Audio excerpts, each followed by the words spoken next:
आइए शुरू करते हैं क्विक क्वेश्चंस ऑफ एओडी। पहला question, show that fx is equal to e to the power 1 by x is a strictly decreasing function.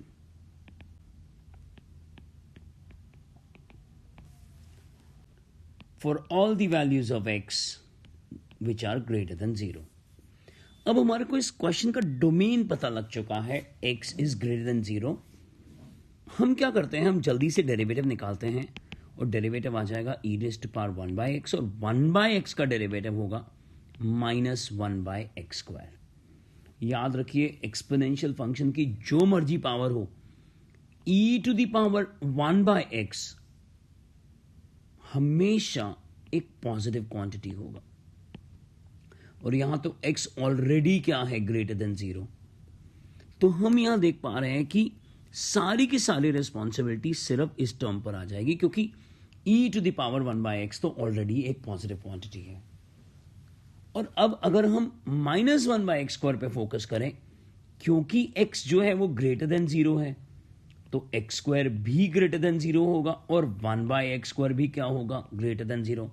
लेकिन minus की वजह से, ध्यान से देखिए, माइनस की वजह से ये क्वांटिटी हमेशा नेगेटिव होगी, क्योंकि 1 by x स्क्वायर पॉजिटिव होगा, लेकिन ये टर्म भी पॉजिटिव है, ये टर्म भी पॉजिटिव है, लेकिन माइनस की वजह से हर चीज नेगेटिव हो जाएगी। तो ये फंक्शन जो है वो इक्वल टू 0 भी नहीं होगा और सिर्फ नेगेटिव स्लोप्ड होगा, यानी इसका स्लोप नेगेटिव है। Therefore fx is equal to e to the power 1 by x is strictly decreasing function. आइए आगे बढ़ते हैं। दूसरा क्वेश्चन है, show that fx is equal to x minus sine x is an increasing function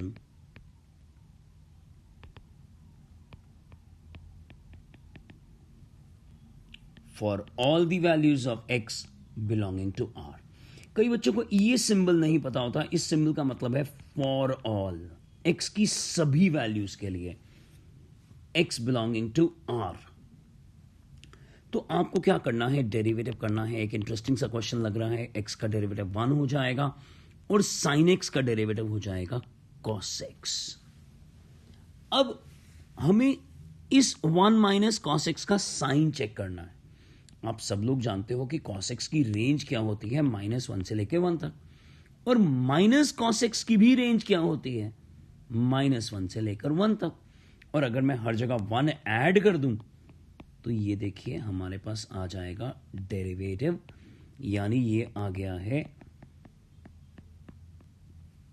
0 to 2, यानी f dash x हमेशा या तो 0 है या तो 2 तक है, यानी this implies f dash x is greater than equal to 0। Therefore fx is an increasing function. Strictly increasing नहीं है, लेकिन इंक्रीजिंग फंक्शन है। आइए आगे बढ़ते हैं।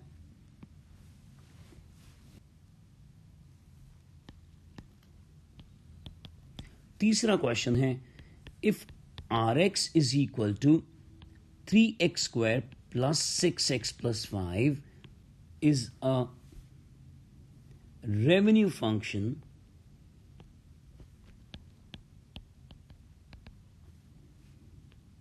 where x is the number of units sold,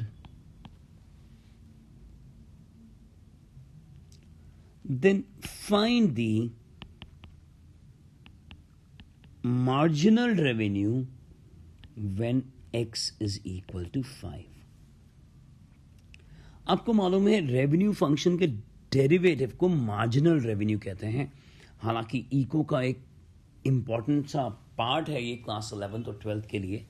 तो हम डेरिवेटिव कर देते हैं। जैसे ही हमने डेरिवेटिव करा एक्स के रिस्पेक्ट में, मैं एम आर लिख रहा हूँ और यहाँ लिख रहा हूँ D R by D x. दूसरी तरफ आ जाएगा 6x प्लस 6, और मुझे मार्जिनल रेवेन्यू फाइंड करना है at x is equal to 5, तो मेरी वैल्यू आ जाएगी 36 रुपीज 36। ये है मार्जिनल रेवेन्यू जब 5 आइटम्स हम सेल कर रहे हैं। अब मैं फोर्थ क्वेश्चन की तरफ आगे बढ़ता हूं। Show that fx is equal to log sin x is strictly increasing on open interval of 0 to pi by 2, यानी फर्स्ट क्वाड्रेंट। तो हमें बताना है कि log sin x first quadrant में एक पॉजिटिव स्लोप देता है, तो हम डेरिवेटिव करेंगे। f डैश x क्या होगा बच्चों, साइन एक्स डिनोमिनेटर में आ जाएगा और साइन एक्स का डेरिवेटिव ऊपर कॉस एक्स हो जाएगा, यानी ये क्या हो गया कॉट एक्स। और आप सब लोग जानते हो कि अगर x जो है फर्स्ट क्वाड्रेंट से है तो सारी की सारी रेशियोज क्या आंसर देती हैं, पॉजिटिव। तो कॉट एक्स भी क्या आंसर देगी, पॉजिटिव, जिसका मतलब स्लोप क्या हो गया, ग्रेटर देन 0। 0 भी नहीं होगा, नेगेटिव भी नहीं होगा, greater than 0। Therefore fx is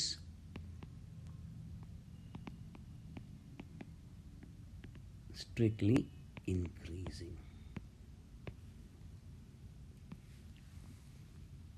आइए आगे बढ़ते हैं फिफ्थ क्वेश्चन की तरफ।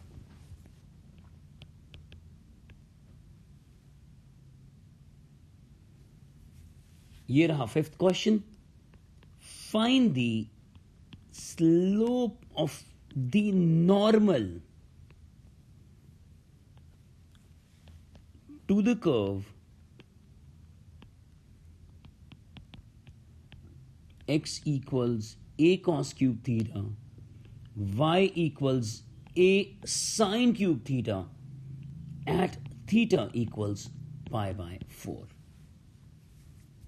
ध्यान से देखिए, यहां पर नॉर्मल का स्लोप निकालना है, बट पहले हमारे को टेंजेंट का स्लोप निकालना पड़ेगा। तो मुझे dy by dx निकालना है, और dy by dx क्योंकि जो गिवन फंक्शन है वो पैरामीट्रिक फॉर्म है, तो मुझे dy by d थीटा निकालना होगा और उसको dx by d थीटा से डिवाइड करना होगा। आइए dy by d थीटा निकालते हैं हम लोग। इसमें हमें चेन रूल या पावर रूल यूज करना पड़ेगा। पावर आगे आ जाएगी 3a साइन स्क्वायर थीटा, और साइन थीटा का डेरिवेटिव कॉस थीटा हो जाएगा। अब अगर मैं dx by d theta use करता हूं तो मेरे पास आ जाएगा 3a कॉस स्क्वायर थीटा, और कॉस थीटा का derivative minus sine theta, minus मैंने आगे लिख दिया है, और दोनों को डिवाइड करने पर हमारे पास आएगा 3a और 3a कट जाएगा, एक साइन कट जाएगा और एक कॉस कट जाएगा, यानी हमारे पास बचेगा माइनस टैन थीटा। लेकिन अगर मैं अब यहां dy बाई dx में थीटा की वैल्यू पाई बाय 4 पुट करता हूं तो ये -1 आ जाएगा, जो कि स्लोप ऑफ टेंजेंट होगा। लेकिन हमसे क्या मांगा गया है, slope of normal. Therefore slope of normal भी आपको मालूम है नेगेटिव रेसिप्रोकल होगा, यानी -1 अपॉन -1, जो कि सिंपली क्या होगा, +1। ये मैंने थोड़ा मजाक करा है, आप डायरेक्टली भी क्या लिख सकते हैं, +1। तो इस क्वेश्चन का आंसर है 1। आइए आगे बढ़ते हैं। ये रहा sixth question. If the curves ay plus x square equals 7 and x cube equals y cut orthogonally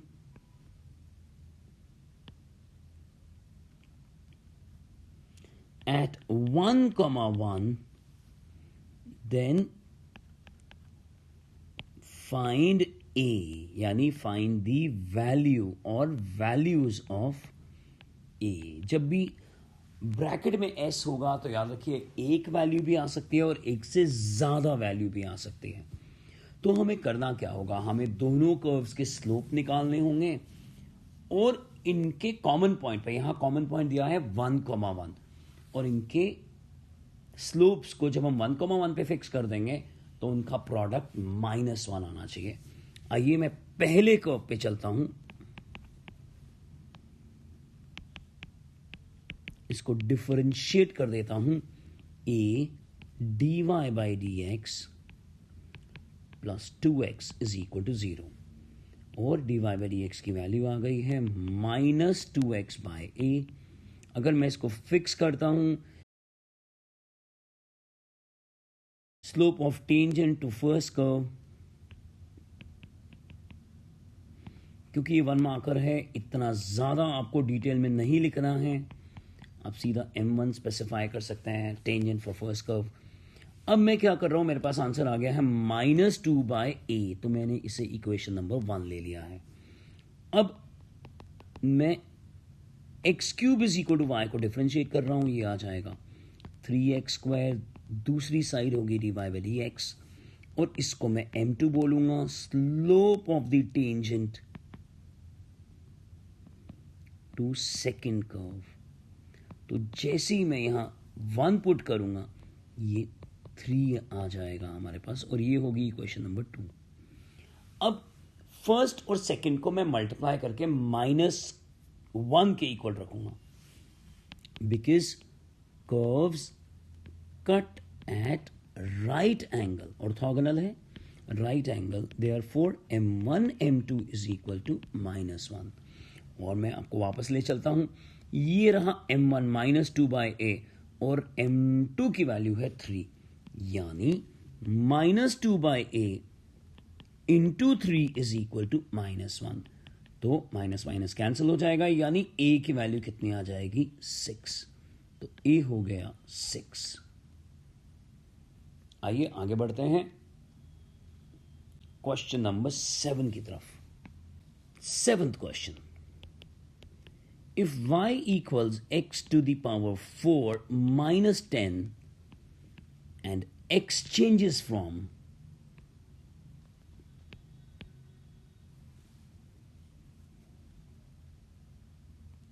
2 to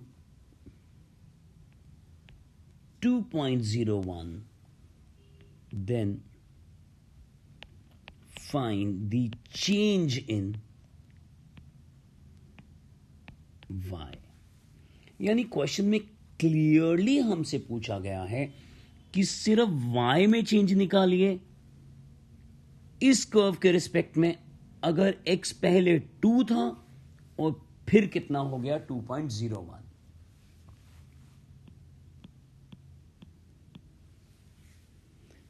target है डेल्टा y, आपको मालूम है डेल्टा y को dy लेना पड़ेगा अप्रॉक्सीमेशन में, और डेल्टा x को dx लेना पड़ेगा, यानी ये हो गया dy/dx इंटू डेल्टा x। हमारे पास x प्लस डेल्टा x जो है वो है 2.01 और x की ओरिजिनल वैल्यू है 2, यानी चेंज इन x आ गया है 0.01। अब हमारे को कर्व को डिफरेंशिएट करना है, और आप जानते हैं y equals x to the power 4 minus 10 का डेरिवेटिव क्या होगा, वो होगा 4x³ इंटू डेल्टा x, और हम पुट कर देंगे यहां x की वैल्यू 2 का क्यूब आ जाएगा, और डेल्टा x को पुट कर देंगे, यानी ये हो जाएगा 32 इंटू 0.01, यानी चेंज आ जाएगा 0.32। So the change in y is 0.32, और क्योंकि ये प्लस है इसीलिए the function is increasing and the change is 0.32 approx. 8th question, find the maximum slope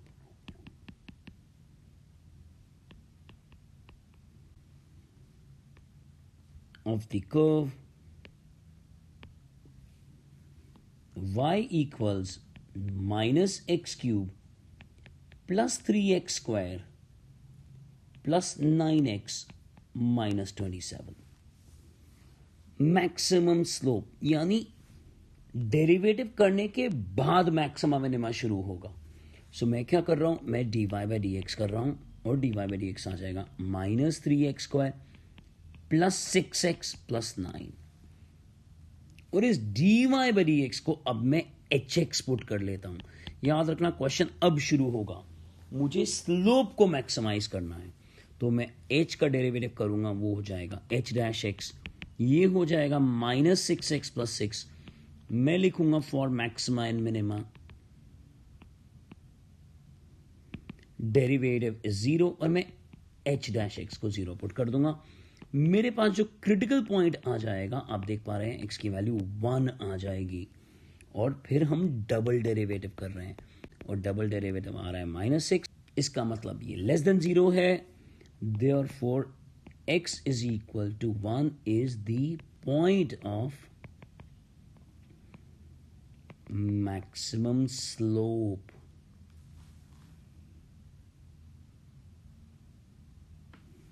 And the maximum slope is h of 1. Main curve में मत put करिएगा, h of 1 आ जाएगा, which is -3 + 6 + 9 यानी 12. So the maximum slope is 12. आइए आगे बढ़ते हैं।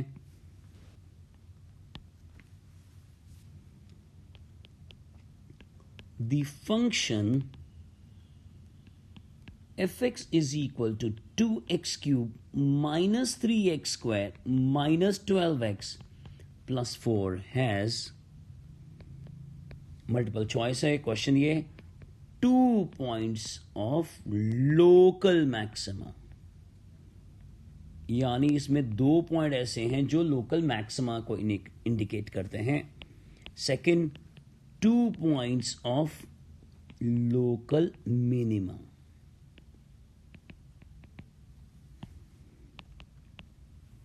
Third option दिया हुआ है 1 पॉइंट ऑफ मैक्सिमा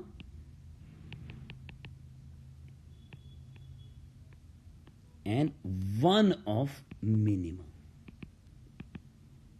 और फोर्थ ऑप्शन दिया हुआ है नो मैक्सिमा नो मिनिमा, यानी मैक्सिमा मिनिमा है ही नहीं।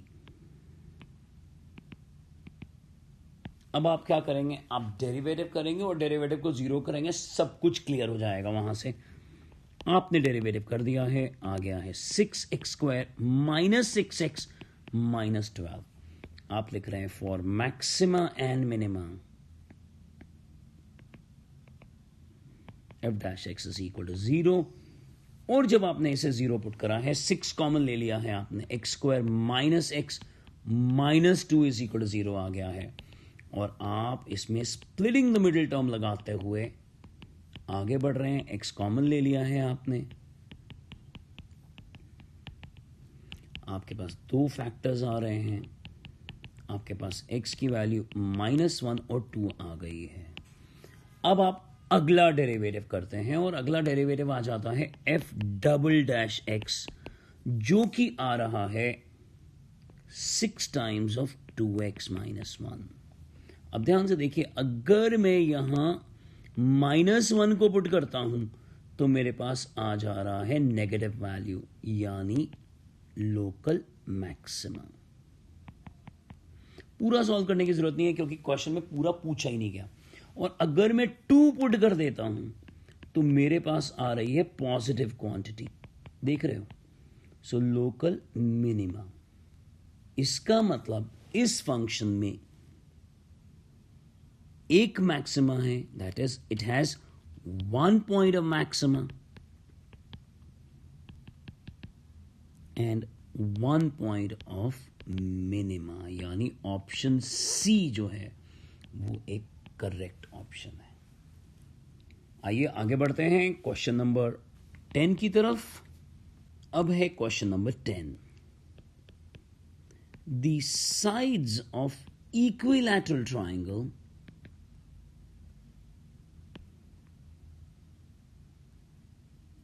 are increasing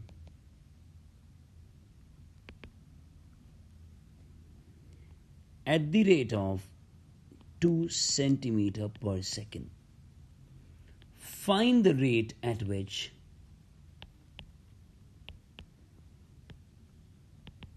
the area increases when the side is 10 centimetre. एक अच्छा क्वेश्चन। आपको मालूम है कि एरिया ऑफ इक्विलैटरल ट्राइंगल क्या होता है? ये होता है √3/4 ए स्क्वायर, और ए क्या है? Length of each side. हमें दिया क्या है? हमें दिया हुआ है dA/dt, यानी पर सेकेंड जो चेंज आ रहा है साइड्स में वो 2 सेंटीमीटर का है, और टारगेट है d∆/dt। कब? जब सब कुछ चेंज होते होते ए की वैल्यू हो जाए 10 सेंटीमीटर। तो बहुत आसान है, हम इसे d∆/dt कर लेंगे, और यहां हो जाएगा √3/4 इंटू 2a dA/dt। बस हमारे को वैल्यूज पुट करनी है। ये हो जाएगा √3/2, ए की वैल्यू है 10 और dA/dt दिया हुआ है 2। फर्दर ये 2 और ये 2 भी कट जाएगा, और आंसर आ जाएगा 10√3 स्क्वायर सेंटीमीटर पर सेकेंड। ये होगा इसका आंसर। तो यहां खत्म हुआ एक क्विक रिवीजन का वीडियो लेक्चर। 10 क्वेश्चंस हमने करे, जिससे एक आइडिया आपको मिल चुका होगा अच्छे से एओडी के बारे में। इन क्वेश्चंस को करिएगा, समझिएगा, और अपने कॉन्फिडेंस और प्रोडक्टिविटी को बढ़ाते रहिएगा।